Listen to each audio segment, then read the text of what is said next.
రూ. 10 కలిగిన కోవా బన్ను గురించి ప్రపంచంలో అనేక మంది దీని గురించి మాట్లాడుతున్నారు. ఏంటి దానికి అంత పెద్ద ప్రాముఖ్యత?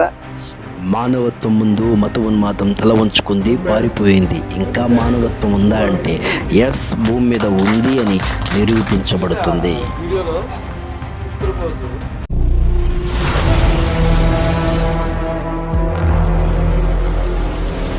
యేసుక్రీస్తు శ్రేష్టమైన నామం పేట మీ అందరికీ నా హృదయపూర్వక వందనాలు. మీకు కొన్ని విషయాలు తెలియజేయాలని భావిస్తా ఉన్నాను. ఈ మధ్య కాలంలో కొన్ని రోజుల నుంచి, ఒక 4-5 రోజులు లేక 10 రోజుల నుంచి ఆంధ్రప్రదేశ్, తెలంగాణ ప్రాంతంలో ఒక దాని గురించి భయంకరమైన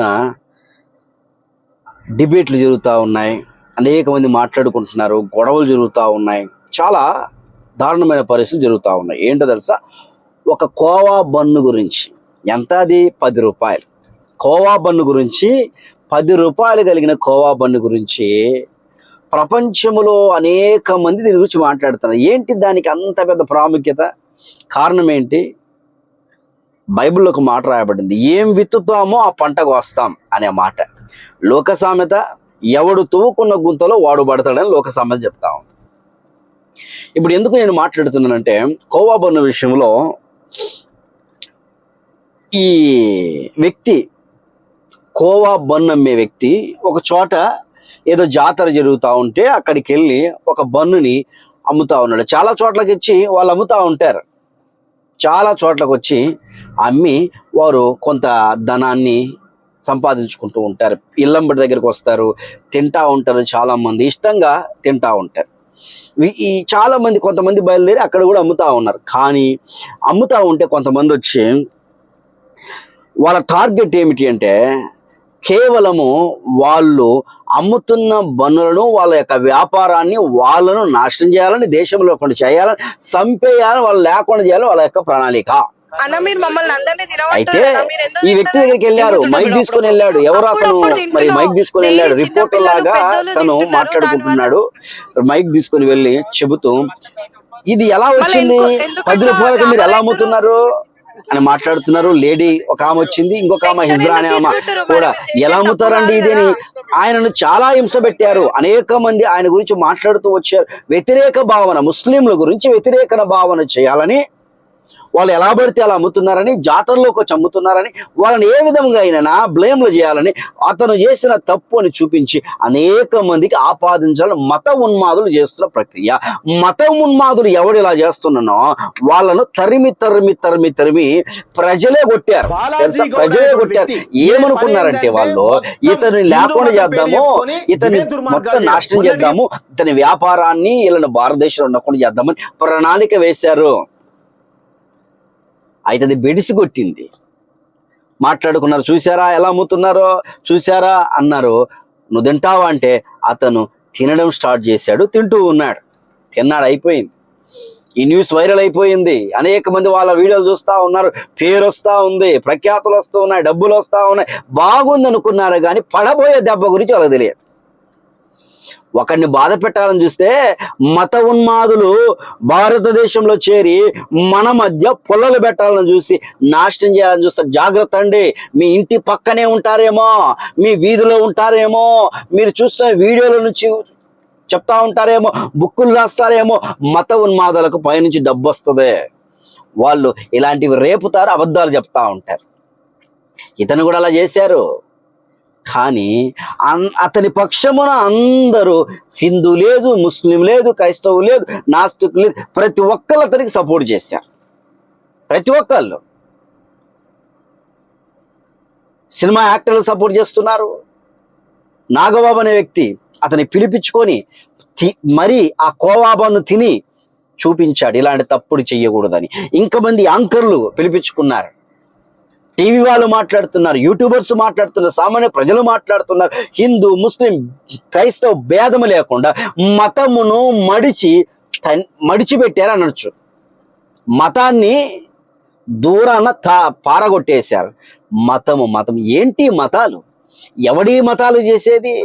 ఎవడు మతోన్మాదులు మతాల మధ్య చిచ్చులు పెట్టి మనకు కొట్లాలు తీసుకొస్తారు. అదిగో అది తినకూడదు, ఇది తినకూడదు, ఇలా చేయకూడదు, అలా చేయకూడదు అని మనం బాధ పెట్టే పరిస్థితులు తీసుకొస్తారండి. జాగ్రత్త. భారతదేశాన్ని ముక్కలు చేసి రాజకీయ వ్యవస్థ కూడా మతముతో ముడిపడినదే కనబడతా ఉంది. వీళ్ళను కూడా దూరంగా పారగొడితే తప్ప భారతదేశం బాగోదు. నిజం. ఇప్పుడు అదే జరుగుతూ ఉంది. కొడుతున్నారు, పారద్రోలుతూ ఉన్నారు, లేకుండా చేసే ప్రక్రియ కొనసాగుతుంది. అనుకున్నారు ఇతని లేకుండా చేద్దాము, వీళ్ళు అమ్మడం స్టార్ట్ చేశారు, వీళ్ళ మీద చిన్న అభాండం వేసేస్తే సరిపోద్ది అనుకున్నారు, కానీ ఏమీ చేయలేకపోయారు. యాంకర్లు వాళ్ళ దగ్గరికి వెళ్ళారు, హిందూ యాంకర్లు అతని దగ్గరికి వెళ్ళారు, డబ్బు ఇచ్చారు, అయ్యా వాళ్ళు చేసిన తప్పును బట్టి మమ్మల్ని క్షమించరా అని అడుగుతూ వచ్చారు. ఒకడు చేసిన తప్పును బట్టి పాపము అనేక మంది ప్రజలు అతన్ని అడుగుతా ఉన్నారు, అయ్యా మమ్మల్ని క్షమించిన పొరపాటు అయిపోయింది, మీ తిన్నాం మేము, ఇదిగో ఎంత బాగుంది, చేసేటప్పుడు ఎలా చేస్తున్నారు, ఏ విధంగా చేస్తున్నారు మొత్తం చూపించి చేస్తూ వచ్చారు. బీదవాడని, ఇతను ఏమి చేయలేడని అనుకొని అతన్ని పాడు చేయాలని చూస్తూ వచ్చారు. కానీ ఇప్పుడు ఎవరికి పడింది ఎఫెక్టు? వాళ్ళకే పడిందండి. ఎంతమంది సపోర్ట్ చేస్తున్నారండి అతనికి? ఎంతమంది సపోర్ట్ చేస్తారు? మత ఉన్మాదులు సపోర్ట్ చేయరు. జాగ్రత్త. వాళ్ళని మీరు గమనించి వారి ప్రకారం వెళితే నీ కుటుంబంలో, నీ హృదయంలో మనశ్శాంతి ఉండదు. మతోన్మాదులు, ఉగ్రవాదులు భయంకరమైన పరిస్థితిగా ఒకళ్ళ మీద ఒకళ్ళు రేపి దేశాన్ని నూరిపోసేవాడే ఇలాంటి కనబడతా ఉంటాడు. ఏం జరిగింది? అనేక మంది వచ్చి అతనికి సపోర్ట్ చేస్తూ వచ్చారు కదా. ఏం విత్తుతామో ఆ పంట కోస్తామో. దేవుడు చూస్తున్నాడు కదా, అందరికీ దేవుడు ఒకడే. ఆ దేవుడు అందరిని చూస్తా ఉన్నాడు. ఆ దేవుడు ఏ విధంగా ఎవరిని తీసుకెళ్లాలో, ఎవరిని ఎలా చేయాలో ఆయనకు తెలుసు. వ్యాపారం మీద దెబ్బ కొడతారా? మతం అని చెప్పేసి మతాన్ని వాళ్ళు తినే ఆహారం మీద, వాళ్ళు ధరించే బట్టల మీద ఆక్షేపణ చేస్తూ ఉంటారా? మతోన్మాదులు ఇలానే ఉంటారండి, ఉగ్రవాదులు ఇలానే ఉంటారండి. మనం తినే తిండి మీద, మనం వేసుకునే బట్టల మీద, అసలు మనల్ని లేకుండా చేయాలని మనకు హిందువులకు, ముస్లింలకు, క్రైస్తవులకు, జైనులకు, సిక్కులకు కొట్లాటలు తీసుకొచ్చే ప్రయత్నాలు చేస్తారు వీళ్ళు. వాళ్ళు పబ్బం గడుపుకోవడానికి, వారు డబ్బు సంపాదించడానికి, వారు పేరు సంపాదించుకోవడానికి. ఈరోజు ఏమైంది? కోవాబన్ను విషయంలో కోవాబన్ను గెలుస్తా వచ్చింది. 10 రూపాయలు చిన్నదే కానీ వాళ్ళ యొక్క అహాన్ని తలదించింది. నువ్వు చిన్నవాడివే కావచ్చు, దేవుడు నీ పక్షమున ఉంటాడు. నువ్వు యథార్థంగా, న్యాయముగా ఉన్నప్పుడు, నువ్వు ఏ మతంలోనైనా, ఏ పరిస్థితిలో ఉన్నా కూడా నువ్వు యథార్థుడు అయితే దేవుడు నీకు సహాయం చేస్తాడు. దయచేసి అర్థం చేసుకోండి. భారతదేశంలో, ప్రపంచంలో అనేక చోట్ల మత ఉన్మాదంతో నింపబడిన వారి మీద ప్రజలే తిరగబడుతున్నారు.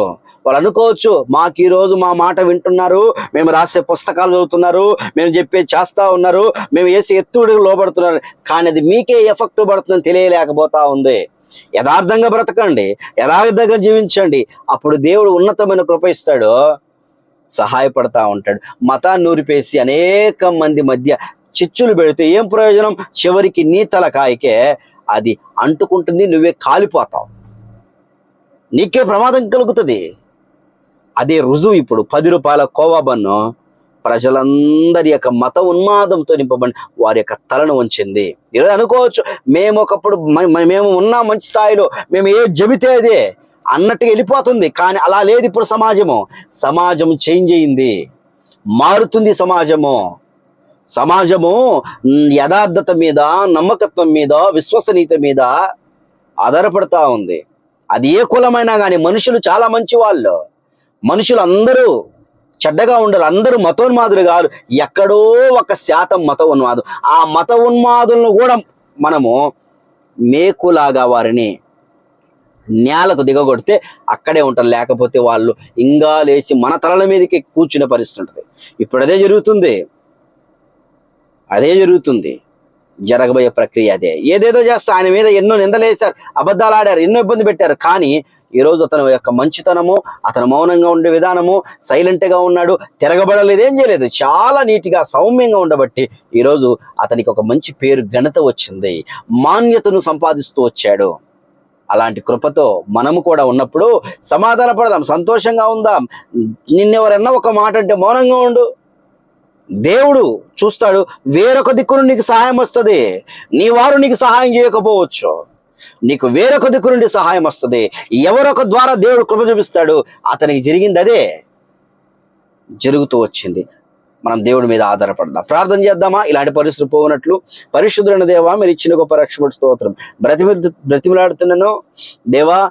ఎంతో మంది, అనేక మంది అమాయకులైన వారిని మత ఉన్మాదంతో నింపబడి చాలా మంది బాధపడుతున్నారు. అవన్నీ తొలగించమని వేడుకుంటున్నాను. క్రైస్తవులు కూడా ఎంతో మత ఉన్మాదంతో బాధపడుతున్నారు. హిందువులు మత ఉన్మాదంతో బాధపడుతున్నారు. ముస్లింలు మత ఉన్మాదంతో బాధపడుతున్నారు. ఈ విధంగా ఏ మతంలోనైనా మత ఉన్మాదంతో ఉన్న వ్యక్తులను మీరు అనగదొక్కండి. నేను లేవనీయకుండా చేయమని వేడుకుంటున్నాను. యథార్థంగా బ్రతుకుటకు అందరూ సమానంగా సమాధానంగా కూడా సహాయం చేయమని యేసుక్రీస్తు నామమున ప్రార్థించి ఆ కుటుంబానికి ఆదరణ దయచేయమని, అతనికి సహాయం చేసిన వ్యక్తులకు కూడా ఆదరణ దయచేయమని నీ వైపు చూస్తూ యేసుక్రీస్తు నామమున స్తుతించి ప్రార్థన చేయకున్నాను తండ్రి. Amen. God bless you. Praise the lord.